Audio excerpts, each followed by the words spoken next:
What's up, soldiers? Chris here, CaribbeanPod.com. Vibes it up in the kitchen as usual. What you expect? What you expect? Curry chicken with pigeon peas. A classic Caribbean recipe coming right at you. Now, the video is long. I do apologize for that. But I really wanted to hit home on all the key points. And I know, for the most part, all of you appreciate that, but then there's always the few who are always trying to complain that video too long. Well, you know what? Fast forward, skip, or adios. Bye-bye. Anyhow, curry chicken with pigeon peas. You're gonna love this one, man. Vibes it up, alright? Alright. I may have showed you guys this in the past, but what we're doing right now, I've got here about 1.5 pounds, which is about 3 cups of shelled pigeon peas. The water is starting to come up to a boil. They were frozen, freshly shelled but frozen.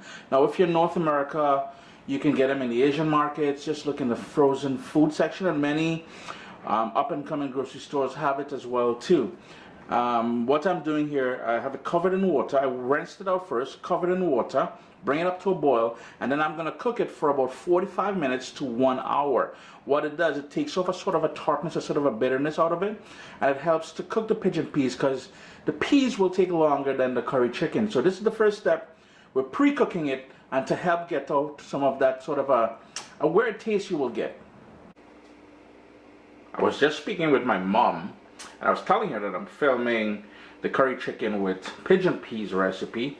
And I was telling her about how I'm boiling the pigeon peas first, as she taught me to do. And what she told me, she said, and if you're looking at the water there, you'll notice that it's no longer boiling, and it's high. One, the water will go down, so you may need to add more water. But what she recommended me doing is to drain the water after half an hour and replace it with fresh water, so clean water. So that is what you're saying there. It's coming back up to a boil, and I'm going to allow it to cook for another 20 to 30 minutes, so in total 1 hour. But halfway through, I drained it and added new water. According to her, it gives you a much better taste at the end when you add it to the curry chicken. One of the most common requests I get right here on the channel and the website CaribbeanPod.com is, Chris, how do we break down an entire chicken? And I'm just taking off the string it was tied with. And I'll quickly show you guys how we do this. And this is the way you break it down for making curry chicken. The wing, you flip the bird over, and you're going to see like a sort of a joint there. You can make a cut and go between the bones. And that is how you would remove the wing. Then you sort of tip over here. We're going to remove that tip. Now, some people may keep that. That goes into the rubbish for me. Then, so you'll notice there's a sort of a movement there. There's a joint there. You go in between, and you got the flat, and you got the drumette of the chicken. That goes into there. And I'll just quickly do it again here, like so. I'm just going to cut this.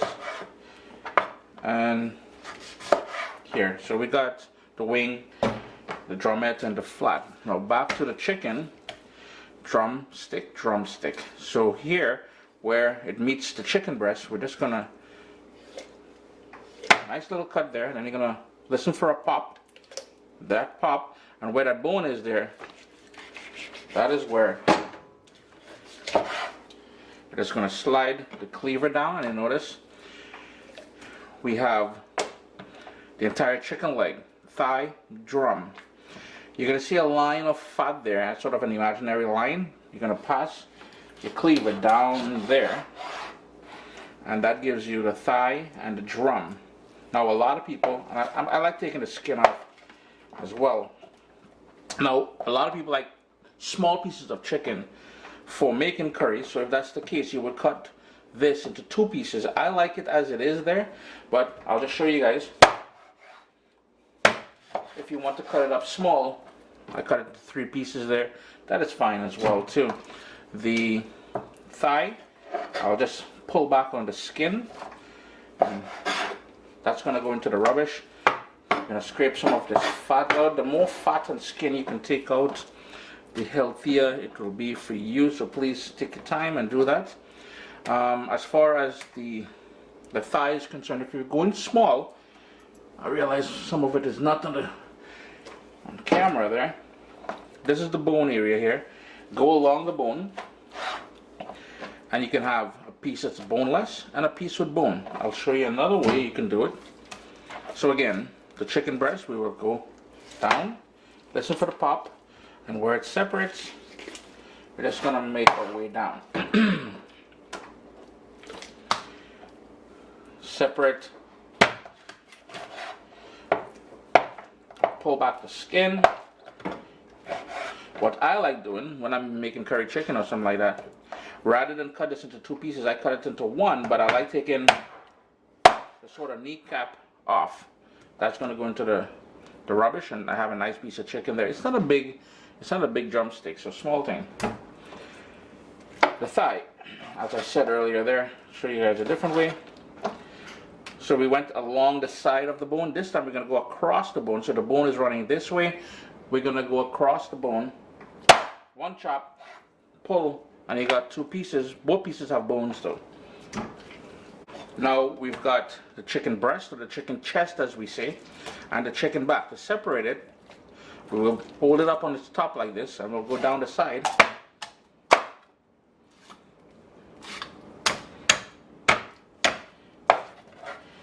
Pull it apart, and this is the entire chicken breast here. I'm just going to go in the center here now, chop, pull. We're going to pull back all of that skin and fat we just got rid of there. So you got a big old chicken breast there. What I like doing is where it sort of separates, I like going there. A boneless chicken breast. For the more drier piece of chicken, I like to cut it up a little bit smaller. So bite-sized pieces basically. Like so. It's going into the bowl where I'm going to marinate it.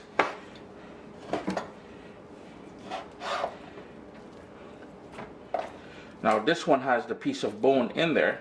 So what I'm going to do is, and that bone means flavor. So we're leaving that bone on there. 1, 2, 3. So we got 4 pieces. Notice how they're a little bit bigger because they have the bones with them. Just going to quickly do this part and we'll get to the back. And we use the entire chicken in the Caribbean. We ain't wasting nothing because the bones adds flavor. Always keep that in mind. Bones means flavor. Uncle Chris says so. Just going to cut that down the center. Down the center again. Cubes. And I think my cleaver needs sharpening. So I'll have to get to that. The one with the bones here. 1, 2, 3, 4. And you can cut it as big as you want. There's a piece of fat here. Trim that out. Toss it in there. And I apologize if the video is becoming long, but I really wanted to impress on you guys how to do this. There's all this fat and skin.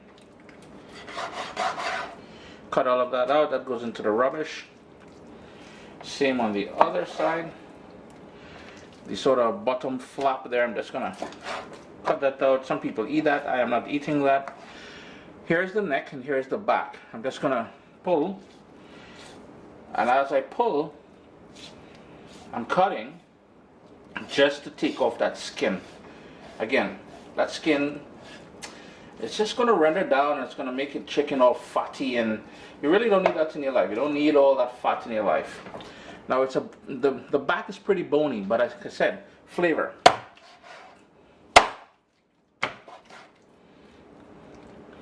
This you can cut it in half like that. So you got 2 pieces. This one, and that is part of the neck. When I was a kid, I always loved the neck, man. I don't know what it is about that neck and wing. I've always been a fan of it. Then here, 1 chop, 2 chops. And there we go. This one, I'm just going to trim the ends off here. It's pretty much bones. And that, ladies and gentlemen, is how you break down a chicken from making curry chicken. Now, here's the thing. I'm old school, like my mother and her mother before her and her mother before her. I like washing my chicken with lime juice and water. If if it's not your thing, don't do it. Lime, lemon, or vinegar and water. It's time to season the chicken now. It's a pretty basics marinator we're gonna put together here, but don't be fooled by it.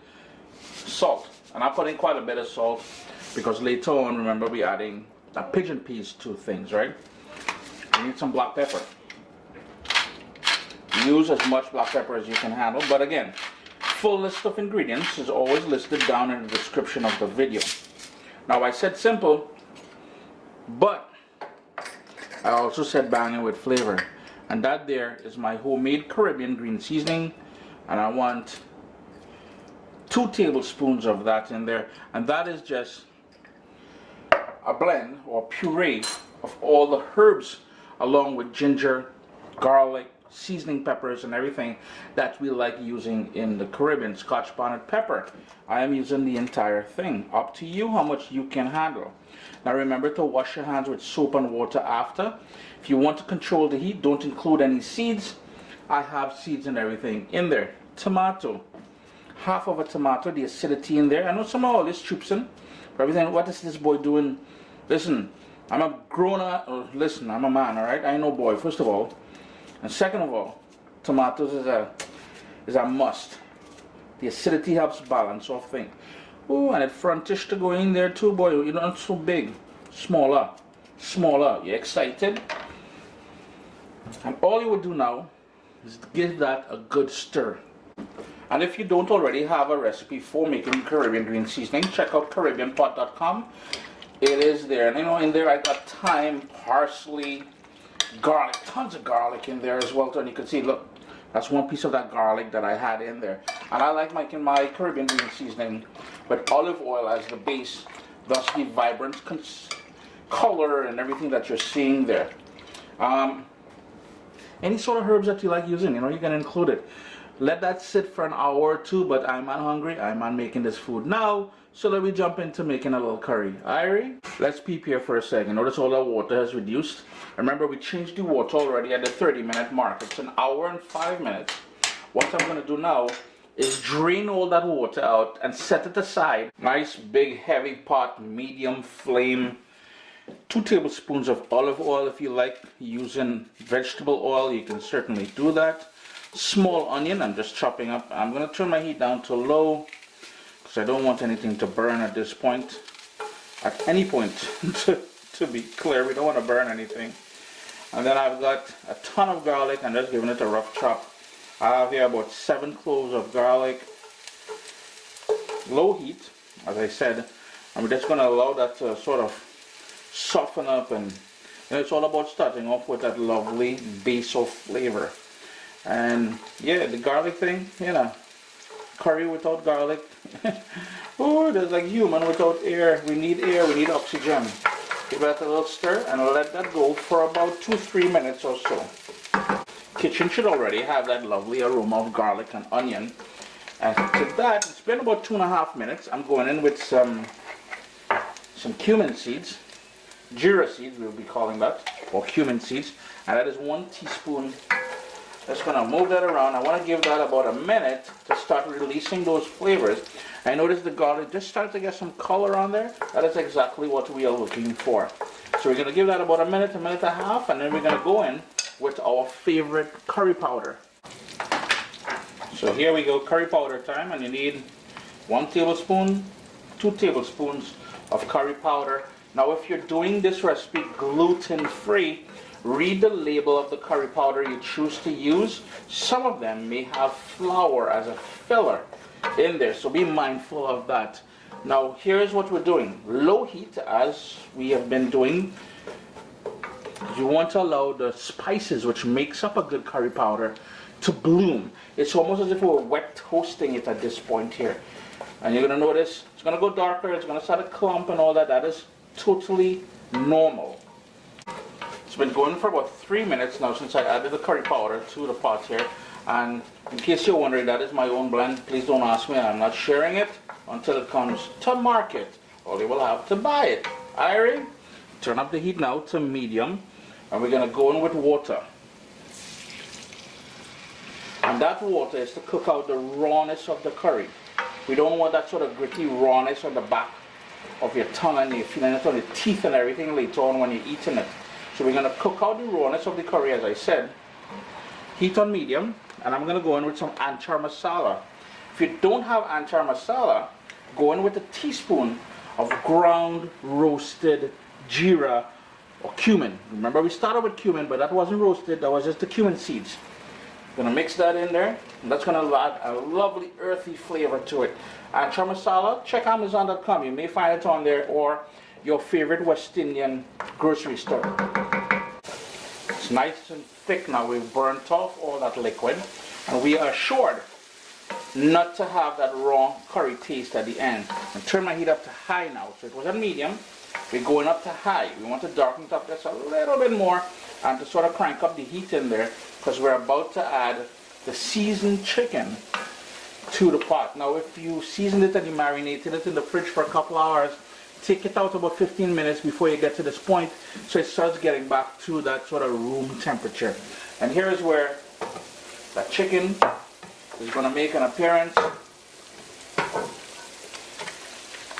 I'm going to put half of it in there, give it a stir, because we want to sort of deglaze the bottom of the pot, pick up all that curry goodness on the bottom there. And you've seen me do this before, so no big deal. Then we're going to go in with the rest of it. Now here's the thing, the same bowl where you marinated that chicken, put 2 cups of water in there and set it aside. Swish it around. We want to pick up all that marinade in there. Let's make sure every piece of chicken gets coated.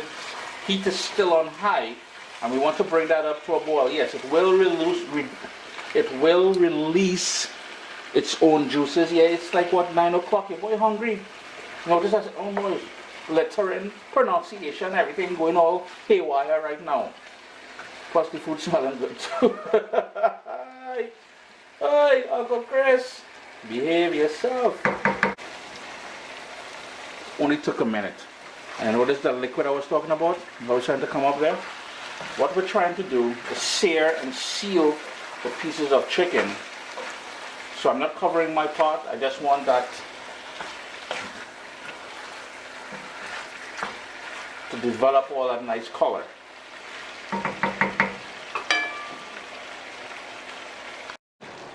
It's been going now for about 5 minutes uncovered, and you can see what I was talking about all that liquid. See all that liquid there? We're trying to reduce that down to intensify the flavor of the curry before we add the pigeon peas. Now remember, we already pre-cooked that pigeon peas, so it's just a matter of making sure everything comes together. I've also got 2 medium potatoes, which are sliced really thin because we want them to cook fast.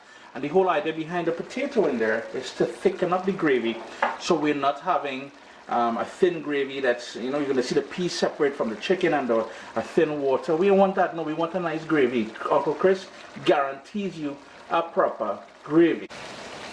It will take a few minutes to burn off all that liquid. It's nice and thick on the bottom there. If you want to let it go for another 2-3 minutes, that's cool. What I'm going to do, because I don't want my chicken to overcook, is at this point is where we're going to add the pre-cooked pigeon peas to the pot, along with the potato that's thinly sliced. I said that's just going to help thicken up the gravy later on. Gonna give everything a stir just to pick up everything from the bottom of the pot there. Bring it all together. And here's where we're gonna add that liquid and bring it up to a boil.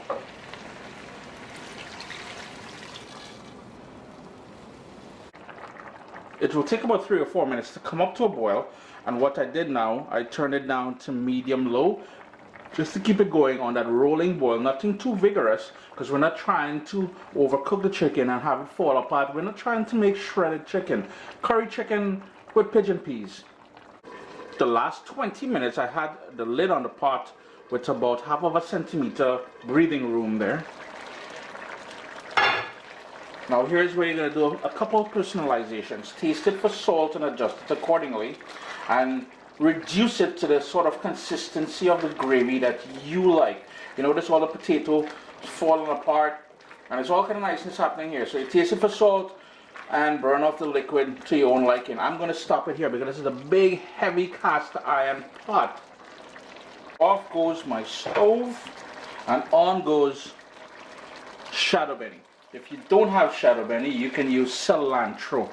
Shado beni is also called culantro. So Chris here, CaribbeanPot.com, heat off. This is going to thicken up a bit more as it cools down. Always a pleasure having you guys here in the kitchen with me.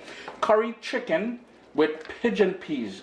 Here now, pigeon pea season is one of my favorite seasons in the Caribbean. So give this one a try, man. You're gonna love it. Irie? Irie.